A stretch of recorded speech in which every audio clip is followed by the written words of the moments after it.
अरे लालटेन जारी घरे घरे वोट दिया घरे घरे लालटेन जारी घरे घरे वोट दिया घरे घरे लालटेन जारी घरे घरे वोट दिया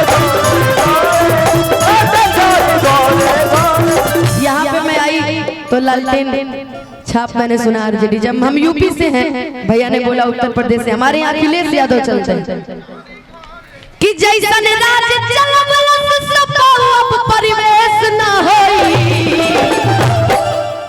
कि नेता केहू केतनो होई मगर अखिलेश न होई।